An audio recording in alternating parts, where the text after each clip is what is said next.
24 नवंबर का वो दिन जब बॉलीवुड का दिल एक बार फिर टूट गया। He man, angry young man, romance का राजा धर्मेंद्र अब हमारे बीच नहीं रहे हैं। लेकिन उनके जाने के बाद जिस खबर ने पूरे देश को चौंका दिया वो थी उनकी वसीयत और पुश्तैनी संपत्ति से जुड़ी एक अनोखी, दिल छू लेने वाली कहानी। धर्मेंद्र, जिन्होंने अपने करियर में सैकड़ों सुपरहिट फिल्में दी, जो करोड़ों कमाते थे, जिनके पास मुंबई में आलीशान बंगले, प्रॉपर्टीज और व्यवसाय थे, उन्होंने अपनी जिंदगी की सबसे कीमती चीज, अपना पुश्तैनी घर, पंजाब के लुधियाना के डंगो गांव की मिट्टी अपने किसी भी बेटे या बेटी को नहीं दी।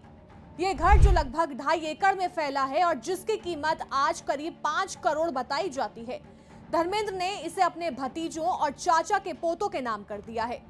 धर्मेंद्र का बचपन यहीं बीता था, डंगो गांव की उसी मिट्टी ईंट के घर में।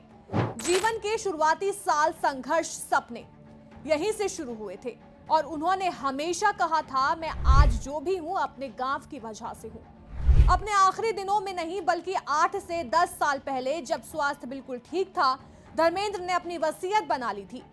उनका सोचना था कि उनके बेटे और बेटियां मुंबई की अपनी जिंदगी में व्यस्त हैं, वो इस पुश्तैनी घर की देखभाल नहीं कर पाएंगे।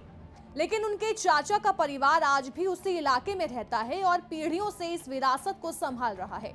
इसलिए धर्मेंद्र ने फैसला किया कि जमीन की असली जिम्मेदारी उन्हीं को दी जाए जो इसे संभाल सकते हैं। उनके भतीजों में बूटा सिंह भी शामिल हैं, एक ऐसा शख्स जो आज भी लुधियाना की एक कपड़ा मिल में काम करता है। धर्मेंद्र के लिए यह मामला पैसों का नहीं, रिश्तों, जड़ों और जिम्मेदारी का था।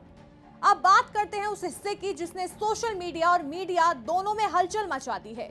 मुंबई की 450 करोड़ की संपत्ति और वसीयत का विवाद। धर्मेंद्र ने 2 शादियां की थी। पहली पत्नी प्रकाश कौर, उनसे 4 बच्चे, सनी देओल, बॉबी देओल, अजीता और विजेता। दूसरी पत्नी हेमा मालिनी, उनसे 2 बेटियां, ईशा देओल और अहाना देओल, और परिवार में हैं 13 नाती पोते। धर्मेंद्र की वसीयत में किसका नाम है ये किसी को नहीं पता। मीडिया में कई दावे हुए, कुछ ने कहा कि हेमा मालिनी और उनकी बेटियों को हिस्सा नहीं मिलेगा। प्रेयर मीट में दोनों फैमिलीज के बीच दूरी भी दिखाई दी, लेकिन बाद में सनी देओल ने कहा ईशा और अहाना को भी उनका हिस्सा मिलेगा। लेकिन सवाल ये, कितना हिस्सा और किस प्रॉपर्टी से, इसका कोई साफ जिक्र सामने नहीं आया है। और अगर परिवार में सहमति नहीं बनी तो मामला कोर्ट तक भी जा सकता है। जानकारी के अनुसार अगर वसीयत लिखी हुई है तो उसी के अनुसार संपत्ति बांटी जानी चाहिए।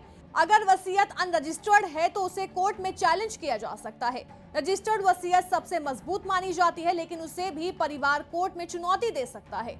धर्मेंद्र की प्रॉपर्टी सिर्फ घर या जमीन तक सीमित नहीं है, उनके पास रेस्टोरेंट चेन भी है, जैसे कि गरम धरम और ही मैन भी। अगर बंटवारे पर विवाद हुआ तो ये विवाद काफी बड़ा रूप ले सकता है। धर्मेंद्र करोड़ों के मालिक थे, लेकिन उन्होंने अपने पुश्तैनी गांव के लिए जो फैसला किया वो दिखाता है कि कभी कभी सबसे बड़ा धरोहर पैसा नहीं, रिश्ते होते हैं। उनका आखिरी संदेश जैसा यही कहता है, जड़ें कभी मत भूलो, क्योंकि इंसान जहां से उठता है वहीं उसकी असली पहचान होती है।